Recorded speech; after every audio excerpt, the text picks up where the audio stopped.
이런 거를 다른 데서는 제공을 안 하나요? 다른 데서는 안 하나요? 다른 데에서도 하죠. 근데 네. 이제 할 때 한국 고객들한테는 낯설 수도 있어요. 아. 네.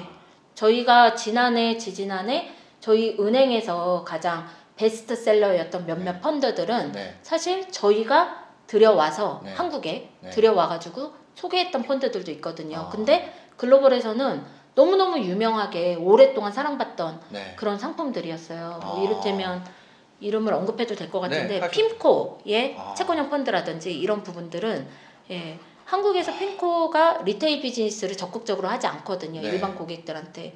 그런데 이제 저희 그룹팀하고 얘기를 할 때 네. 글로벌 투자자들은 기관 투자자든 리테일 핌코라는 회사가 채권을 네. 전문으로 하는 글로벌 가장 큰 채권 운용사입니다.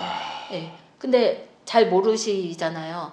너무 당연한 게 채권에 대한 투자도 많이 생각 안 해보셨고 네. 또 해외 투자에 대해서도 적극적으로 생각을 많이 안 해보신 분들은 당연히 낯설 수밖에 없어요. 예.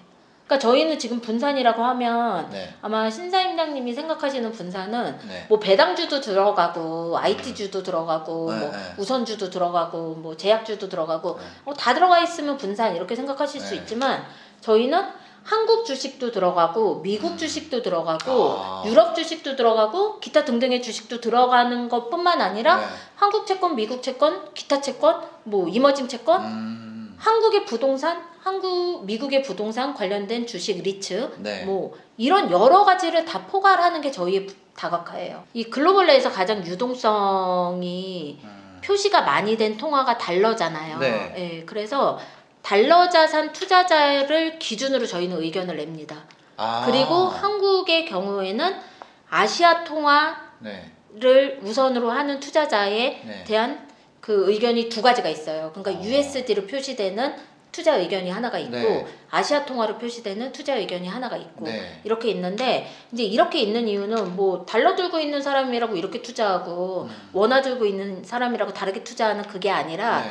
아시아 투자자들은 기본적으로 홈 바이어스 자기 나라 자산에 대한 더 그쵸, 선호도가 그쵸, 높거든요. 그쵸. 그거를 반영을 한 거예요. 그래서 뭐 우리나라 사람들만 보더라도 예를 들면 굉장히 슬픈 얘기지만 S&P 미국 주식의 경우는 네. 보통 4년에 한 번 큰 폭락이 나고 평균적으로 1년에 한 8% 정도 수익을 네. 네. 본다고 하거든요. 네.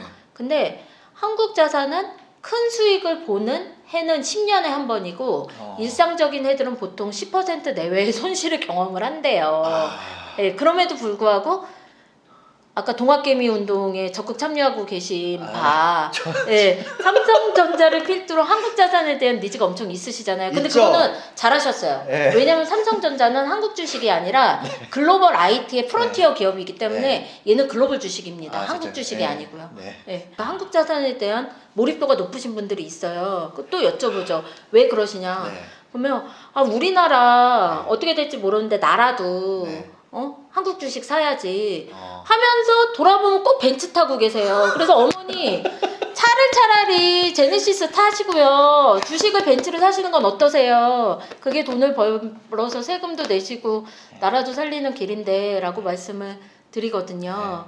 무조건 안정적인 수익을 준다는 거는 다 거짓말이거든요. 아 진짜요? 네. 아까 제가 이게 여기 나갈 수 있는 얘기인지 모르겠는데 일반인 분들이 네. 은행에 와서 느끼는 지금 이제 작년에 DLF랑 라임 사태가 있었을 때 이 은행에서 가입하신 고객들과 증권회사에서 가입하신 고객들의 온도 차이가 엄청 크거든요.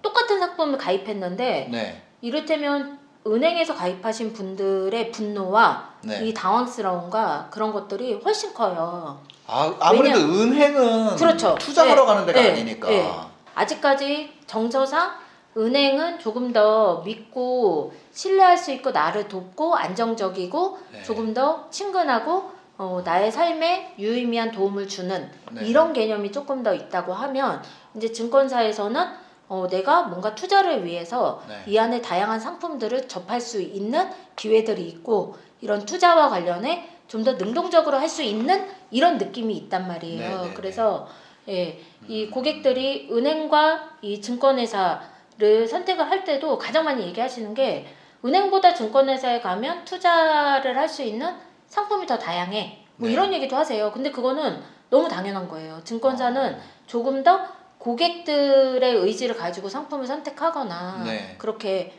하게 하거든요. 근데 이제 은행 같은 경우는 조금 더 증권사보다는 선별된 예, 그런 솔루션들을 고객들한테 드리고 네. 저희 은행은 그 중에서도 이런 듀딜리전스 검증 네. 프로세스가 굉장히 촘촘하게 이루어져 있어서 더 걸러지고 더 검증된 실제 그 온라인에서 만약 펀드를 가입하겠다 네. 했을 때 저희가 제일 먼저 보여주는 거는 네. 수익률 상위 펀드도 아니고 FST 펀드를 보여드립니다. 아. 그만큼 수익률은 3개월 뭐 6개월에 가장 좋은 건 늘 바뀔 수 있잖아요. 네네네. 근데 이제 FST 펀드는 사실 굉장히 큰 일이 없으면 그 내용들이 드라마틱하게 바뀌는 경우들은 별로 없거든요. 고객들이 뭐 매일매일 오늘 샀다 내일 팔고 이런 게 아니기 때문에 네네. 굉장히 일관성 있고 지속적으로 저희가 얘기를 하는 상품들이라서 네. 예, 거기에서는 제일 먼저 보여드리는 게 FST 펀드예요. 아, 네. 저는 사실 지금까지 부동산 네. 몰빵으로 살았거든요. 네, 잘하셨어요. 아, 그런데 지금 계속 이제 최근에 이런 금융 상품들 네.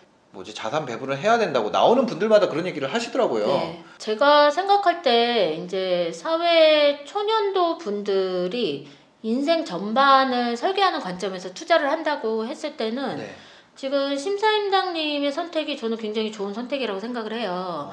왜냐면 일단 근로소득을 통해서 계속 캐시플로우가 있으시잖아요. 네. 그리고 이 대출을 통해서 부동산 투자를 이루셨기 때문에 네. 이게 강제저축의 스킴을 가지고 있거든요. 대출 이자를 갚고 그쵸. 원금도 갚고 네. 그러다 보니까 실제 소득 중에서 처분 가능한 가처분 소득은 줄어들 거란 말이에요. 네. 왜냐면 네. 여기 뺏기는 게 그쵸. 있으니까. 그럼으로써 실질적으로 이쪽에서 자산 축적을 해놓고 계신 거죠. 근데 그 외에 나머지 돈들에 대해서는 네. 보통 많은 분들이 투자라고 생각하는 일차적인 생각이 그냥 주식을 한번 해볼까? 뭐 이렇게 접근을 하세요. 그쵸. 그러고서 당연히 적게 벌고 많이 잃은 다음에 아 이거 나는 투자는 안 맞아 이렇게 얘기를 하시거든요. 근데 투기를 하신 겁니다. 투자를 하신 게 아니고. 예. 투기와 투자의 차이는 네. 알고 했냐 모르고 했냐 그리고 네. 확률에 베팅을 할 때 그래도 어떤 근거가 있냐 없냐 이거의 차이거든요. 네. 우리가 바카라를 투자라고 하지 않잖아요. 안 하죠. 뭐라고 하나요? 도박이라고 투기라고 네. 하잖아요. 왜냐면 그거는 어떤 레셔널 이유 없이 그냥 확률에만 의지를 하는 거거든요. 네. 근데 기본적으로 투자라는 거는 어쨌든 100% 그게 맞을지는 모르겠지만 최소한 경기가 좋아질 확률이 이만큼 높아. 네. 그러니 경기가 좋아질 때 가장 유용하게 돈을 벌 수 있는 자산인 주식의 비중을 늘려가는 게 좋겠어. 혹은 경기가 정말 나빠질 것 같아.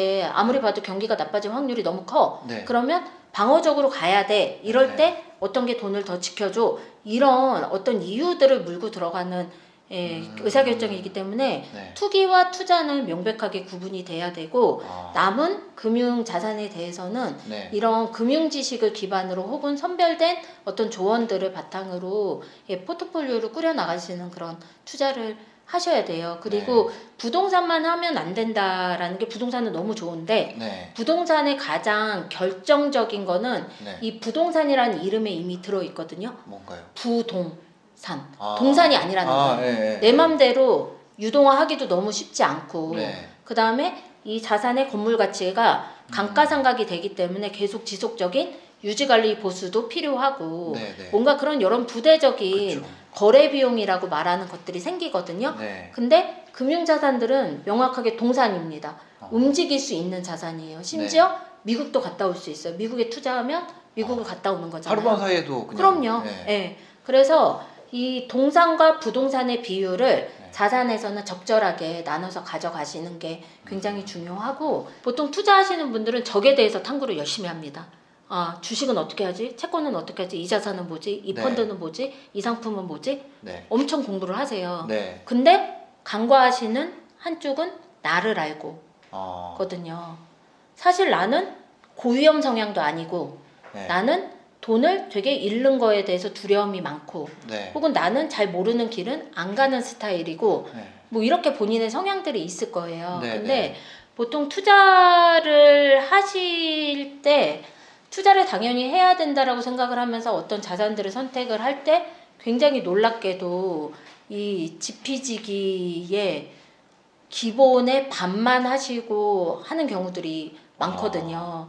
그리고 특히 적을 알고라는 부분에 대해서도 네. 그러니까 투자 상품이나 이 투자에 대해서 아는 부분에 대해서도 놀랍게 굉장히 적극적인 검증을 하지 않은 채로 뭐 이를테면 내 동기가 네. 주식해가지고 소나타 살 뻔한 게 네. BMW 같았대 걔 못 샀대? 이렇게 하시는 분들도 되게 많아요. 맞죠.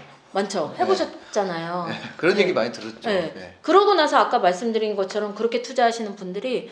아 역시 내가 괜한 욕심을 부렸어. 네. 투자는 아무나 하는 게 아니야. 네. 그냥 나는 아닌가 봐. 나는 아닌가 봐. 네. 예, 이렇게 하시거든요. 네. 그래서 본인의 투자 성향이나 본인이 왜 투자를 해야 되는지에 대해서 아주 짧은 시간이라도 한번 생각을 해보시고 투자를 하신다면 네. 사실 그 후의 결과는 놀랍도록 어. 다르게 진행될 가능성이 많이 있습니다. 그래서 네. 예, 뭐 투자 뭐 해야 돼 그러면 원포인트 그러면 지금 달러 사세요 뭐 이런 걸 원하시는 분들이 되게 많아요. 네네네. 예, 근데 그거 아니고 네. 예, 어떤 본인이 어떤 목적으로 혹은 어떤 성향으로 투자를 하는지를 알게 되면 자연스럽게 그 다음에 무엇을 해야 되는지는 너무 명확하게 선택을 하실 수 있을 것 같아요. 예. 아, 네. 오늘 SC제일은행 투자전략상품부 김재은 이사님 모시고 투자에 대한 이야기 맞죠? 네. 저희 투자를 그리고 어떻게 해야 되나? 뭐 이런 투자를 얘기들. 어떻게 해야 될 것인가에 대해서 얘기를 나눠봤습니다. 오늘 시간 네. 내주셔서 감사합니다. 감사합니다. 네, 감사합니다.